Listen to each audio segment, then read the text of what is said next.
Hello, gathered friends. I'm Aurora Nuva, and welcome to Bionicle Deep Dive, where we analyze the tropes, characters, and lore of LEGO Bionicle. In this video, I wanted to continue the discussion we had about gender in Bionicle. If you want to see the first part, check out my video on female representation in the Bionicle story. Here in part 2, we're going to be exploring the surprisingly significant trans and non-binary segment of the Bionicle fandom, as well as various queer interpretations of the story and characters. Let's dive right into it.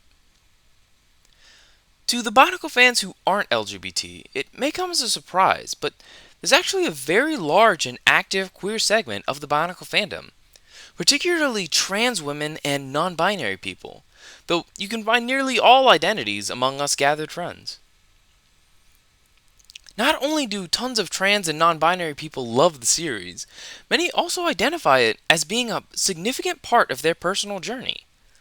Bionicle made me trans memes are everywhere on the internet, and among genderqueer people in their 20s and 30s, there's a surprising frequency of having been a huge Bionicle fan as a kid, a good bit larger than we see in other similar franchises. It's very clear that something in Bionicle resonated heavily with many genderqueer people, even well before they understood their identity. So much so that the phenomenon has even inspired a whole article. One Bionicle fan on Twitter decided to research the phenomenon and gather thoughts from the trans Bionicle community online to find answers, and publish their article on Autostraddle. Link to it in the description and on screen, as it's a very, very good read. I referenced it heavily while making this video. To any viewers who might be unfamiliar with some aspects of LGBT culture, here's some quick context I'll go over for some of the terms I'll be exploring. So, when I'm talking about gender, I'm referring to the personal and societal ideas of identity in relation to the ideas of being a man or being a woman, as opposed to the physiological and anatomical differences, which would be a person's sex. Someone who's transgender or trans is a person whose sense of gender identity is different from their assigned sex at birth, and will often choose to transition either socially and or medically to better fit in with their sense of self. This is opposed to someone who is cisgender, someone whose sense of identity does align with the gender they were assigned at birth.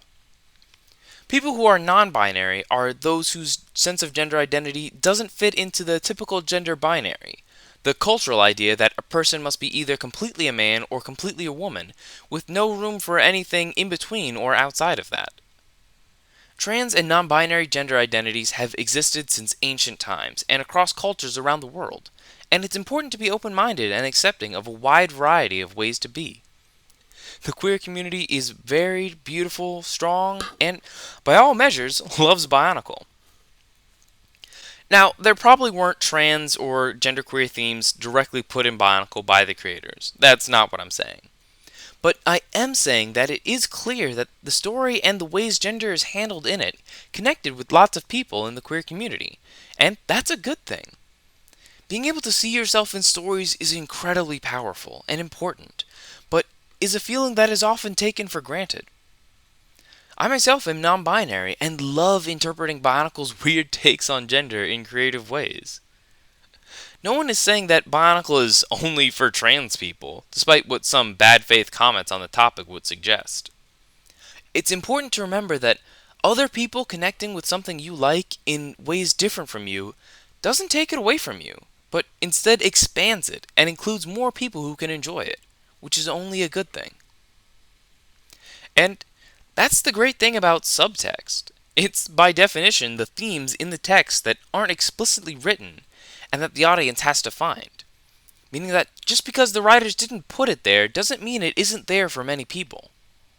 And given how absurd the lore around gender in Bionicle is, it was practically inevitable that some people would begin to view it in a queer light, as the Matorn universe inhabitants just flat out don't follow the rules of real-world cisgender humans. As far as why it appeals to trans women in particular, I think that it's multifaceted. First and foremost, on the surface level, is obviously Bionicle was a hugely popular toy, and many of them got into it when they were kids, and they stuck with it because Bionicle is awesome. A second, deeper reason, I think, has to do with how the story handles gender and female representation. Gender is so deeply irrelevant in Bionicle, at least to me, and there are many other fans who agree. While, yes, the female characters were relegated to one elemental group, they were still very powerful and equal to the male characters in prominence and character development. And with no romance or gender roles in the story or the world, they weren't forced into extremely reduced roles that many female characters in other similar boy-targeted media find themselves in.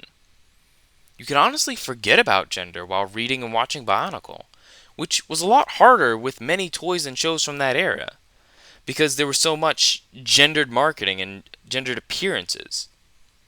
But with Bionicle, people who felt anxiety about gender could have a reprieve, and that might be why many trans women and non-binary people stuck with it, because they felt comfortable.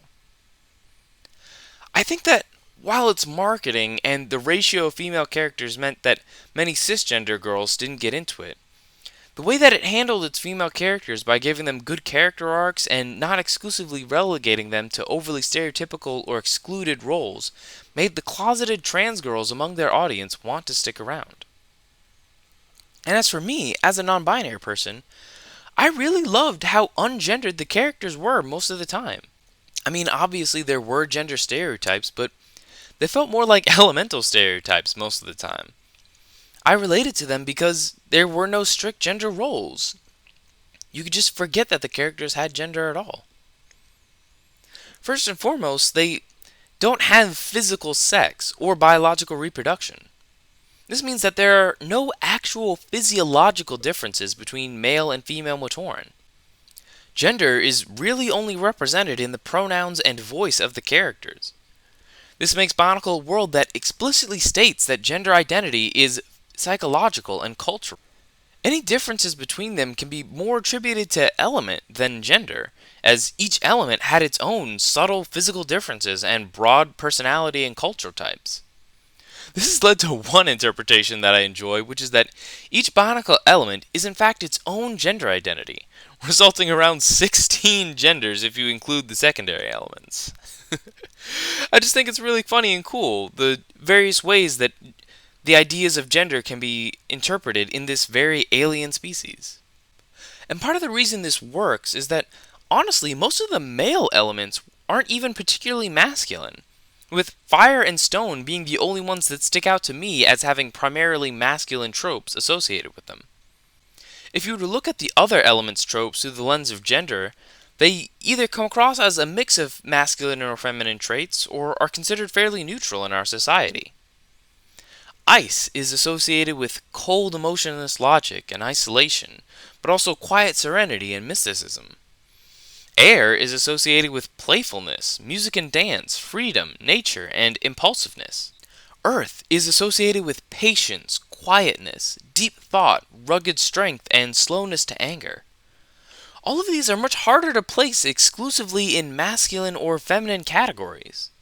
From these ideas of gender and element being connected, one popular interpretation of the first movie, Mask of Light, is as an unintentional trans allegory about Takua discovering and accepting himself.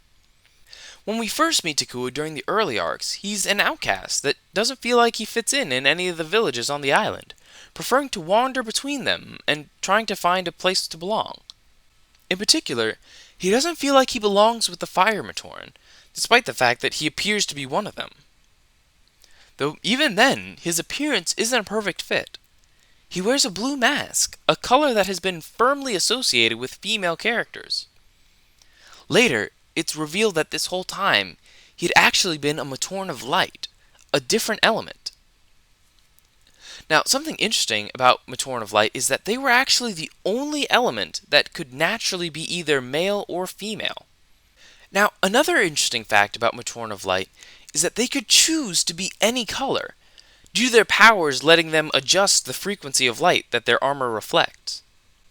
Since element is tied to gender, and color denotes element, in many ways the ability to change color can be seen as a way to change gender presentation, making them in some ways capable of being gender fluid. Takua had been trained to use his powers unconsciously to change his color to fit in with the Tamatorn, but for some reason he gave himself a blue mask along with red armor. He had been hidden among the Tamatorn and given false memories to keep him safe in case the Makuta sought to go after his tribe. I often wonder if the reason he was placed among the Fire Matorn was because, the idea that fire could be the closest analog to light, since fire does produce light. I often wonder if, when they were hidden, they probably put the the more masculine Matorn of light among the Matorn of fire, and the more feminine Matorn of light among, say, the Matorn of lightning. It's an interesting thought. It's also kind of interesting when you think about how Takua felt like an outcast among the Tamatorn and may have tried to fit in. I sometimes wonder if he tried to bond with them over the love of how bright fire was. Because even though he probably couldn't relate to loving how hot fire was, they could all agree that fire was very beautiful in the amount of light that it produced.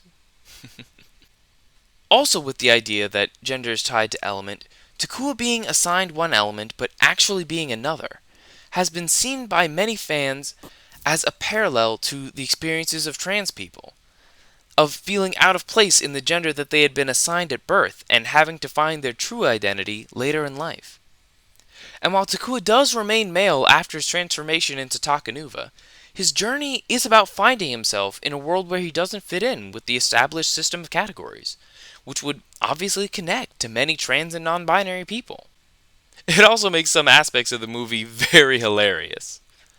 Throughout the movie, Takua tries to reject his destiny as the Toa of Light, and even though his real reasons are that he's afraid of failure and responsibility, some have connected his resistance with internal struggles to embrace his true identity.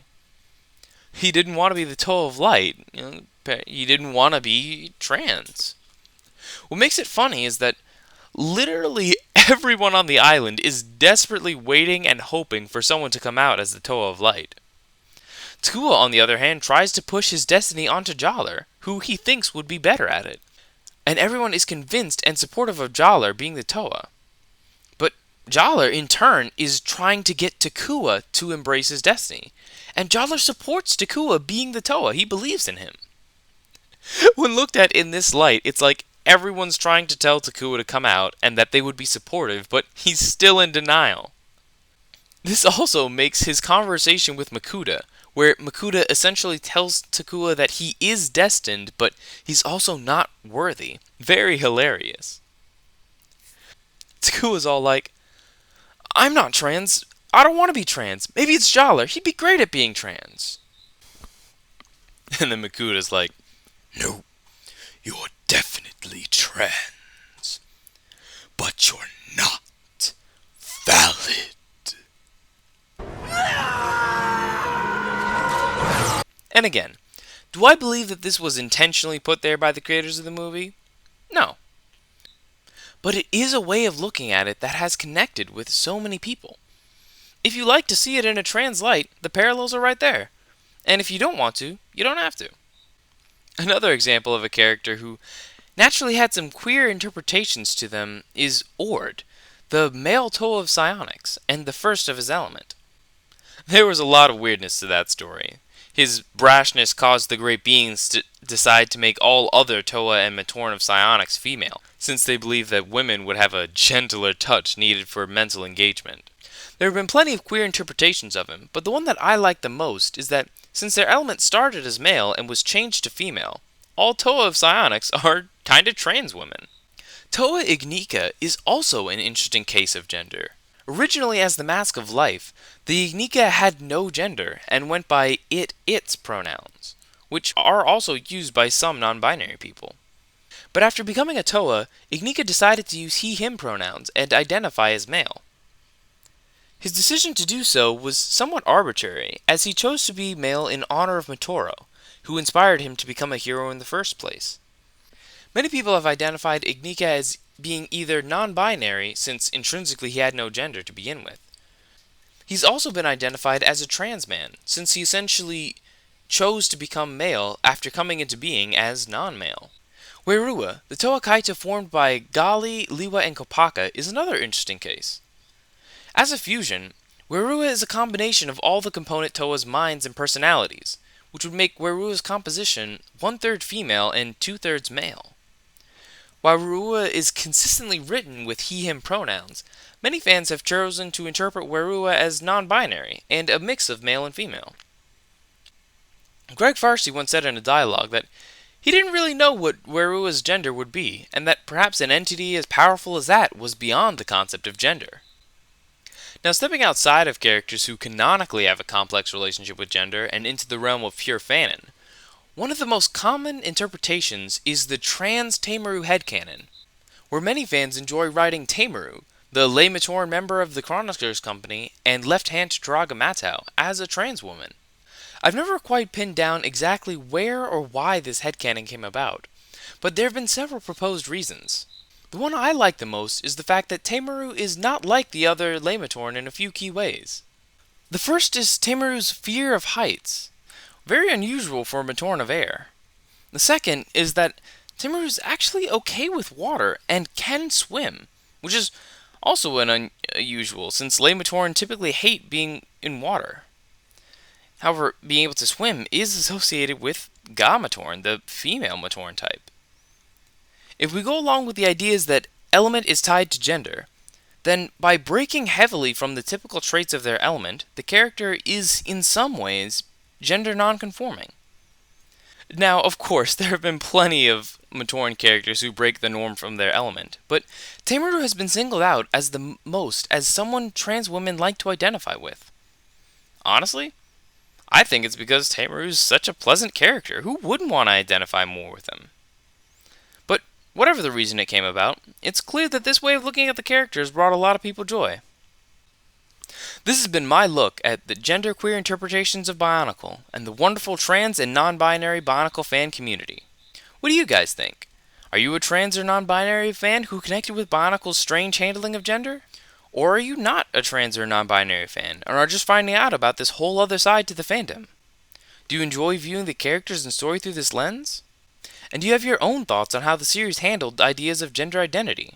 I would love to hear your thoughts on this, and any good faith questions or discussions on it, write down in the comments. Until next time, I'll see you guys soon. Take care, my gathered friends.